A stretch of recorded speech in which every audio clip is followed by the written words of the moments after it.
Le damos la bienvenida a esta serie de enseñanzas. Ellas te edificarán como casa espiritual para un sacerdocio santo, a fin de que ofrezcas sacrificios espirituales aceptables a Dios por medio de Jesús, el ungido. Esto es lo que establece la palabra en 1 de Pedro, capítulo 2, verso 5. Amados, muy buenas noches. Deseamos hoy revisar cuáles son los frutos del arrepentimiento. Y como siempre, antes de comenzar el estudio de la palabra, deseamos orar y deseamos pedir a Dios que nos dé su Espíritu Santo. Sin la revelación y la sabiduría del Espíritu Santo, no podremos obtener nada de las Escrituras, pero deseamos que sea Él mismo quien nos las abra, nos las alumbre, porque solo así habrá un entendimiento espiritual y entendiendo podemos guardar de todo corazón lo que el Señor está exponiendo en su bendita palabra. Padre bueno, muchas gracias por este tiempo. Muchas gracias por esa generosidad y disposición tuya a que en todo momento estés dispuesto a darnos tu Espíritu Santo, Señor. Necesitamos la revelación, la sabiduría que solo tu Santo Espíritu puede darnos. Y estamos en esta noche deseando, queremos tu Espíritu, sea el que enseñe, sea el que abra la palabra, el que la alumbre, sea el que expone, el que explica tu bendita palabra para nosotros.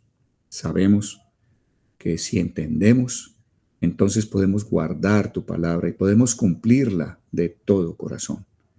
Por eso estamos en esta noche deseosos de que seas tú mismo obrando en nosotros a través de la palabra escrita, Señor. Gracias por responder a nuestra petición. Sabemos que tú llenas con bien, oh Dios, nuestros deseos para que rejuvenezcamos como las águilas. Danos hoy algo de rejuvenecimiento, quita algo de lo viejo y pon lo nuevo, Señor, que sea según tu mente y según tu corazón. En el nombre de Jesucristo creemos, oh Dios, que lo estás haciendo, que estás en este momento respondiendo, así sea, a nuestro deseo de tener tu Espíritu Santo en medio de esta enseñanza. Y te damos gracias anticipadamente en el nombre de Jesús. Amén y amén, oh Dios. Muy bien, el texto que vamos a tratar hoy tiene por título Frutos del arrepentimiento. Los frutos son la evidencia. En el mundo del espíritu, los frutos siempre son tenidos como la evidencia, de tal manera que Dios nos va a mostrar 7 aspectos que son evidencia de que ciertamente el Señor Jesucristo ha producido arrepentimiento en nosotros. De modo que vamos a revisar uno por uno estos elementos. Y el ánimo es que tú puedas mirarte frente a ellos y determinar si realmente has experimentado lo que el Señor dice que se experimenta cuando es el arrepentimiento. Si no lo es, así, pues creo que es el tiempo de pedirle al Señor que sea Él mismo obrando en nosotros arrepentimiento. Sabemos que el Señor mismo quiere ayudarnos y Él nos ayuda en cuanto a que lloremos nuestros pecados y que los confesemos. O sea que Él mismo nos ayuda incluso a llegar al arrepentimiento que Él quiere darnos. Entonces, confiados en que Él está anhelante de darnos ese arrepentimiento. Vemos en 2 Corintios 7:10 que Pablo aclara que hay un pesar, una pena o tristeza que es según Dios. Esto es, una tristeza, un pesar como Dios la quiere y como a Dios le agrada. Es una tristeza que conduce a un arrepentimiento sincero. Ese arrepentimiento viene de la palabra griega metanoia, que significa un cambio de mentalidad que lleva a un cambio de conducta. Y por tanto, apunta a la salvación, porque es pesadumbre por el pecado, no por el castigo. Miren lo importante de esto, porque muchas veces uno podría sentir tristeza por haber hecho algo equívoco, como vamos a ver adelante. El mundo produce una tristeza, creo, más por las consecuencias que por lo que se hizo. Pero la tristeza que es según Dios es por el pecado, es por haber cometido lo equívoco, no es por el castigo, sino por la acción efectuada. Entonces, esta es una diferencia bien importante. Porque es pesadumbre por el pecado, no por el castigo. De este arrepentimiento no hay que remorderse, pues no deja huellas de pesadumbre, sino que produce un inmenso gozo por el perdón de Dios. Ese arrepentimiento que da Dios es tan importante, porque sin ese arrepentimiento no hay perdón de pecados. O sea, necesitamos entender que el arrepentimiento es un requisito establecido por Dios para que haya el perdón de pecados. Observen que quizá en nuestra vida hemos hablado poco del arrepentimiento, aunque lo hayamos hecho, quizá no ha sido con la intensidad de vida, con la medida que Dios desearía para nosotros. Porque estamos acostumbrados en el mundo social a decir con mucha facilidad, perdóname. Pero observen que ese perdón que pedimos que nos den otros no está precedido de arrepentimiento. O sea, he aprendido yo en mi vida que antes de decirle a mi esposa, perdóname por algo que ella me muestra que hice equívoco hacia ella o cualquier otra cosa, primero voy al Señor y le digo, Señor, necesito que me des arrepentimiento por esto que hice equívoco. Pon esa tristeza que solo tú puedes producir por esto que hice equivocado.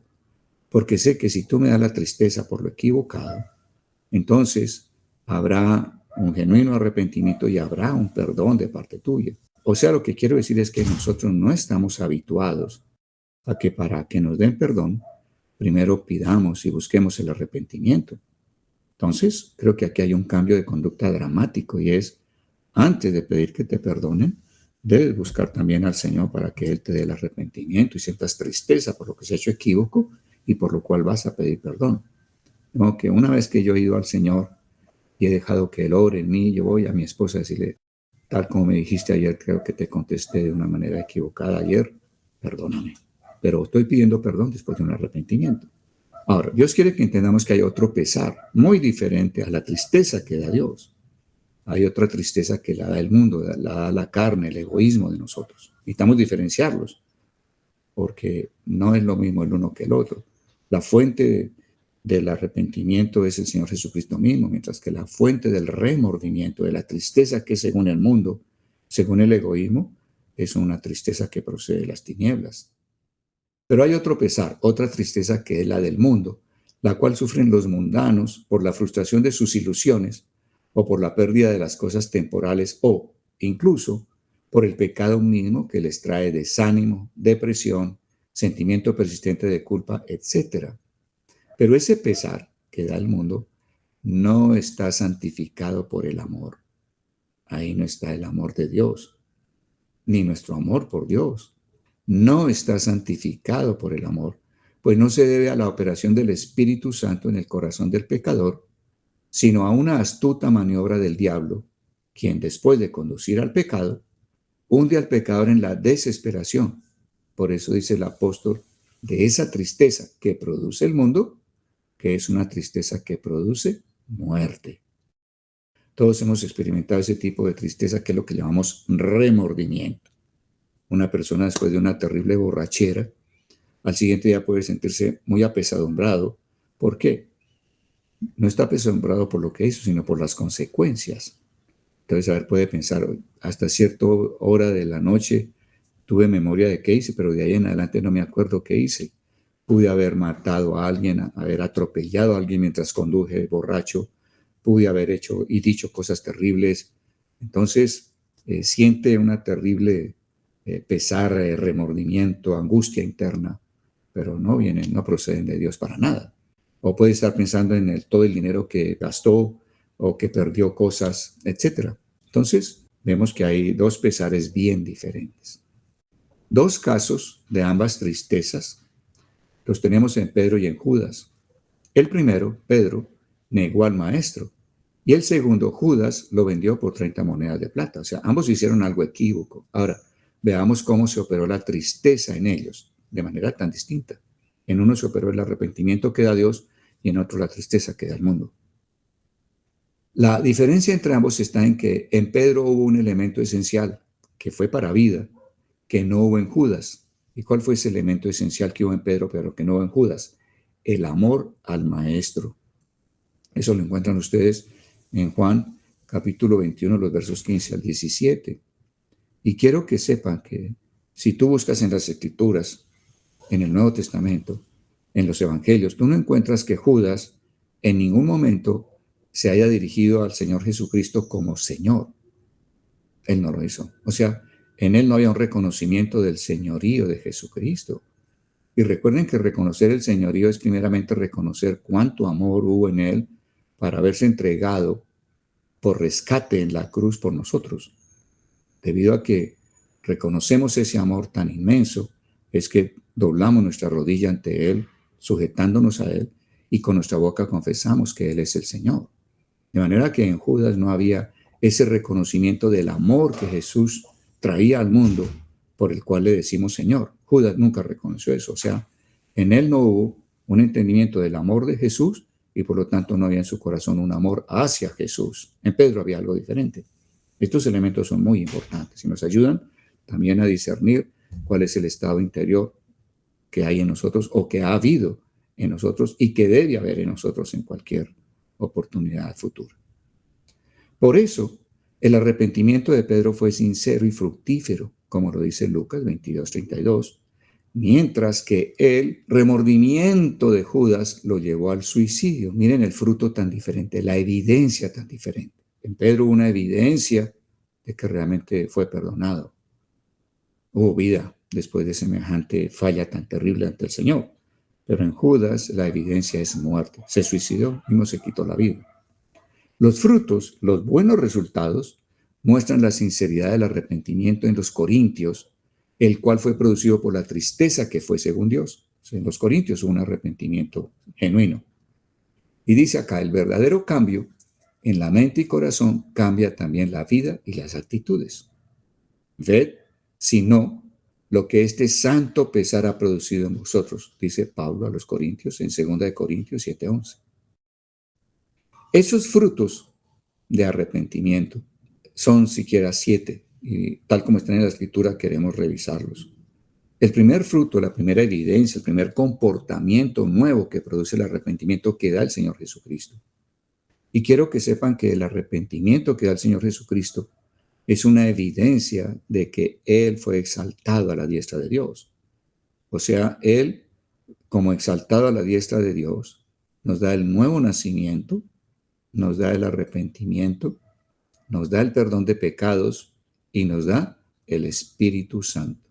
Esas son evidencias de que Él fue exaltado a la diestra de Dios, a la posición máxima de amor y de autoridad de Dios para Él. Y Él, desde esa autoridad y de ese amor, entonces Él da el nuevo nacimiento, Él da el arrepentimiento, con el arrepentimiento Él da el perdón de pecados y también nos da el Espíritu Santo de Dios. Entonces, ¿cuáles son esos frutos de que realmente Jesús fue quien obró en nosotros? Primer fruto, la diligencia. En griego es la palabra spoude y significa una prisa que acompaña al celo. Denota apresuramiento vigoroso, interés y solicitud vigilantes. O sea, nosotros queremos conocer de Dios, queremos conocer la voluntad de Dios, queremos caminar como debe ser. Y eso lo hacemos con diligencia. Es hermoso entender esto, ¿no? La diligencia es una especie de vigor, es una fuerza, es una energía interna para hacer lo que es correcto. La diligencia no es solo una cuestión mental, voy a ser diligente, voy a hacer las cosas en la primera oportunidad que tenga. No. Más que esa mentalidad, la diligencia es un poder interior, un vigor interior que nos lleva a hacer las cosas en primera oportunidad y a tener un interés y una solicitud vigilantes. Estamos atentos a hacer las cosas en primera oportunidad. Entonces, diligencia en sí es un vigor, es un poder dado por el Señor Jesucristo para estar y entrar a la obediencia de Él. Segundo, defensa, del griego apologeomai. Significa hablarse a uno mismo fuera de, defenderse. Significa tener un autojuicio donde la conciencia provee una norma moral por la que nos juzgamos a nosotros mismos. ¿Qué sucede en un juicio cuando una persona lo están juzgando? Pues de una parte hay un defensor, pero de otra parte hay un fiscal. Hay alguien que está indicando qué fue lo que cometió y por lo cual se le está juzgando. Y cuando tenemos ese proceso dentro de nuestra mente, dado por el arrepentimiento, dentro de nosotros estamos diciendo, wow, yo hice mal, yo estuve equivocado. Claro, yo quebranté esta norma, sí, yo no cumplí con ello, sí, no se la ignoraba o dirá, sí, yo sabiendo que esto está equivocado, yo lo hice, yo sé que así fue. Ok, pues ese proceso interno es algo también que solo provee el Señor Jesucristo cuando te da el arrepentimiento genuino. Tercer fruto, la indignación. La palabra griega aganactesis significa muchísimo dolor, enojo, disgusto por el pecado, mostrar señales de pesadumbre. Entonces, creo que uno se siente enojado con uno mismo. ¿Por qué hice esto? ¿Cómo pude haber hecho esto? ¿Por qué no tuve en cuenta? ¿Por qué no consideré el dolor o el sufrimiento que iba a producir a otro lado? ¿Por qué hice esto? Entonces, está realmente disgustado contigo mismo por el pecado cometido, ¿no? Y también eso nos hace que haya un pesar por haber hecho las cosas como hicimos. El cuarto gran fruto del arrepentimiento es el temor. La palabra griega phobos, de ahí viene fobia. Es un miedo saludable a desagradar a Dios. Y es algo que Dios regala. Solo Dios puede regalar ese miedo a desagradarlo a Él. Y es un miedo saludable. Entonces, es lo que se llama el temor de Dios.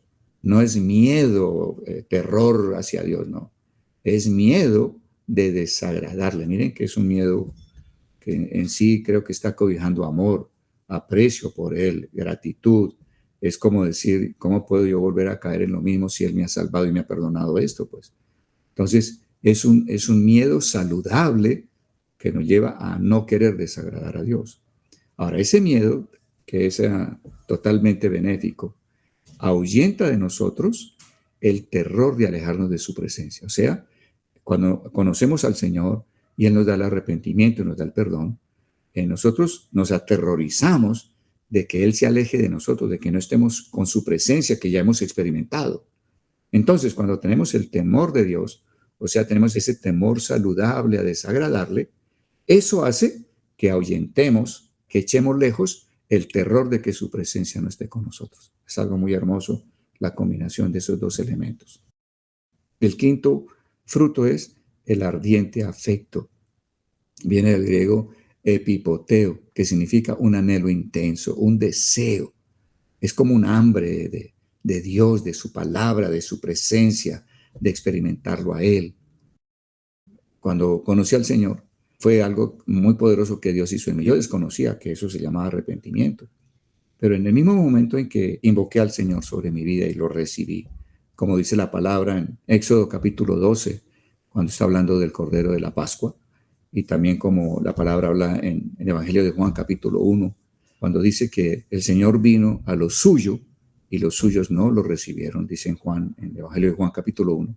Dice, pero a todos los que lo recibieron les dio la potestad de ser hechos hijos de Dios, los cuales son engendrados no de carne, no de sangres, en plural, ni de varón, sino de Dios.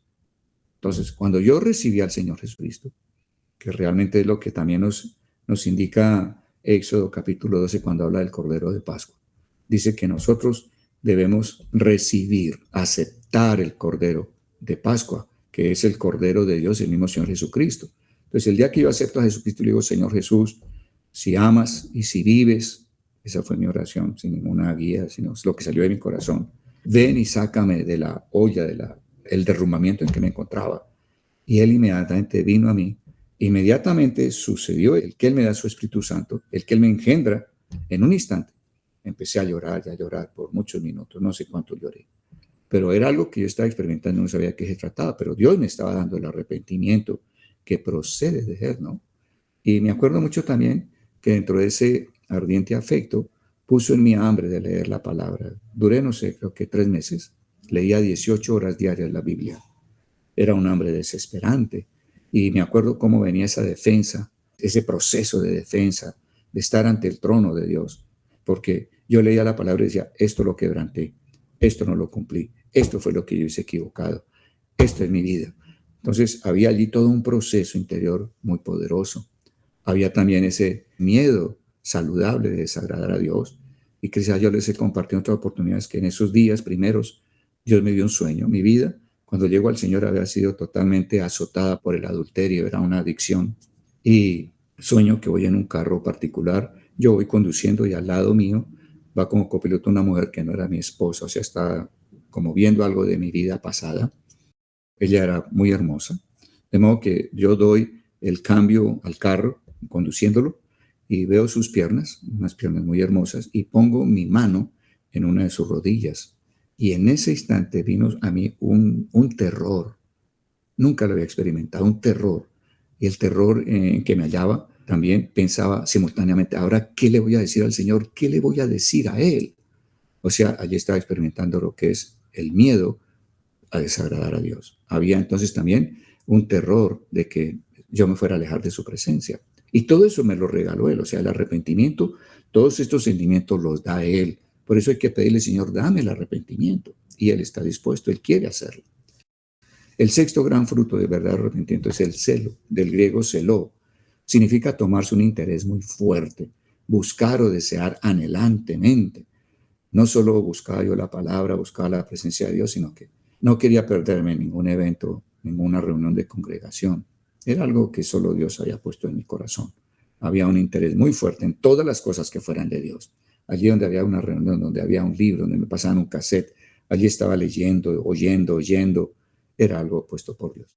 Séptimo gran fruto del arrepentimiento es la vindicación. Vindicarse es algo muy hermoso cuando entendemos lo que Dios realmente significa con la palabra vindicación, del griego ekdikesis, significa una retribución. Una veces significa que vindicarse algo así como ojalá devolverle a alguien el doble de, y lo vemos como desde el punto de vista material. Pero hay un concepto de comportamiento interno muy hermoso. Es un deseo de estricta aplicación de la justicia divina. Miren esto tan hermoso, un deseo de estricta aplicación. Y no hay como ese celo, como el querer ser tan exacto con el Señor, ¿no? Yo me acuerdo que Dios empezó a tocar mi vida, cuando empezó a tocar mi vida con el mundo de las finanzas, con esa vindicación, con ese deseo de aplicar celosamente, ¿no? Yo apartaba el dinero que era del Señor de una manera absolutamente estricta, con cantidades mínimas, con cualquier cantidad que pareciera grande, ¿no? Pero había como la misma medida, deseoso de cumplir al Señor estrictamente. Es la actitud propia de los creyentes en su dolor piadoso por el pecado. Miren que la vindicación es algo que Dios da.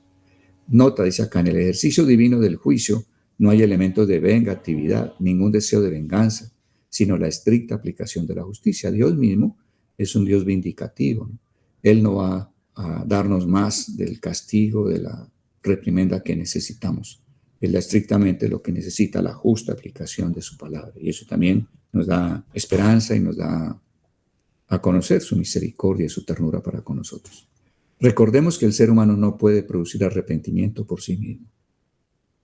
Recuerden que el ser humano produce o le llega fácilmente el remordimiento, que es por las consecuencias de lo hecho malo. Pero recuerden que el arrepentimiento es por el pecado mismo, por la acción misma. No está viendo el perjuicio que produjo para sí mismo o para otro, sino está viendo es el pecado cometido, bien diferente. El arrepentimiento nos lo da el Señor Jesucristo por gracia, o sea, es un regalo que Él da, ¿no? Él quiere mostrarte que ciertamente Él fue exaltado a la diestra de Dios y que tiene la autoridad y el poder para producir en ti ese sentimiento tan maravilloso. Él fue levantado por la diestra de Dios para que lo pudiera hacer. El Dios de nuestros padres levantó a Jesús, a quien vosotros matasteis colgándolo de un madero.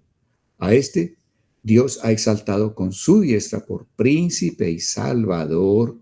¿Para qué? ¿Para qué lo exaltó? ¿Cuál es el objetivo de que Dios lo hubiera exaltado? Para que Jesús fuera quien pudiera dar a Israel arrepentimiento y perdón de pecados. Nosotros somos testigos suyos de estas cosas. Es lo que Dios anhela, que nosotros seamos testigos, que hayas experimentado la realidad del arrepentimiento y de cada aspecto de la palabra de Dios. Y tú puedes decir, yo soy testigo de que Dios da arrepentimiento. Yo soy testigo de que el arrepentimiento tiene temor de Dios, tiene diligencia, tiene ardiente afecto, tiene vindicación, tiene celo, porque lo has experimentado. Entonces, debemos buscar eso, ser testigos de Dios. Somos testigos de que su palabra es realidad, porque lo has vivido, tener esas experiencias. Muy bien. Entonces, Dios lo exaltó con su diestra por príncipe y salvador para dar a Israel arrepentimiento y perdón de pecados. Nosotros somos testigos suyos de estas cosas y también el Espíritu Santo, el cual ha dado Dios a los que lo persuaden, o sea, a los que le dan crédito. Hechos 5:30 a 32. Creo que el arrepentimiento es algo tan deseable, es algo tan poderoso. Uno siente como una especie de limpieza indudable cuando Dios da ese arrepentimiento. Y quiero simplemente terminar reiterándoles que el Señor mismo quiere ayudarnos. Y está en Isaías 57, en el verso 17 en adelante. Dice allí: estuve airado y herí a estos hombres codiciosos, pero ellos continuaron pecando, haciendo cuanto su malvado corazón anhelaba. He visto lo que hacen y sin embargo los sanaré. Los guiaré y los consolaré, ayudándoles a llorar por sus pecados y a confesarlos. He visto, repito, el verso 18, he visto lo que hacen y sin embargo los sanaré. Los guiaré y los consolaré, ayudándoles a llorar por sus pecados y a confesarlos. Ese es el corazón de Dios, anhelante de darnos, de consolarnos, de ayudarnos, dándonos el arrepentimiento. Padre bueno, queremos dar gracias. Gracias por el entendimiento que has traído ya a nosotros. Produce por tu Espíritu Santo el anhelo de que nos des arrepentimiento. Sabemos que tú no harás nada que no deseemos. Nuestros deseos es lo que expresamos en una oración genuina, ferviente. Hay una oración ferviente cuando hay un deseo real detrás de esa petición. Y queremos que con este entendimiento que nos has dado hoy, empieces a producir un deseo ferviente, un deseo poderoso de tener y de experimentar el arrepentimiento que tú das. Damos gracias, Señor. Eres tú quien fuiste exaltado y tienes el poder, y solo tú, Señor, de producir ese dolor, esa tristeza que va incluso hasta el llanto por nuestros pecados y que también nos produce el deseo de confesarlos delante de ti. Gracias, Señor, por el arrepentimiento que procede de ti. Sabemos, oh Dios, que cuando hay arrepentimiento vienen del cielo, Señor, tiempos de refrigerio desde tu presencia misma, y damos gracias, Señor. Queremos ese arrepentimiento, queremos el perdón de pecados y queremos los tiempos de refrigerio, Señor, que vienen desde el trono mismo de Dios. Gracias, Padre, por ello lo recibimos. Haz y obra aquí en la tierra lo que tú has propuesto en el cielo, Señor. Obra arrepentimiento aquí abajo en la tierra, como tú lo has designado arriba en el cielo, y que con ese arrepentimiento venga el perdón de pecados y venga el refrigerio de tu presencia. Gracias, Señor. En el nombre de Jesús, amén. Y amén, oh Dios. Gracias, Señor. Gracias por habernos acompañado. En nuestra página web encontrará todas estas lecciones para que las puedas reproducir gratuitamente tanto en audio como en texto. Tengan paz.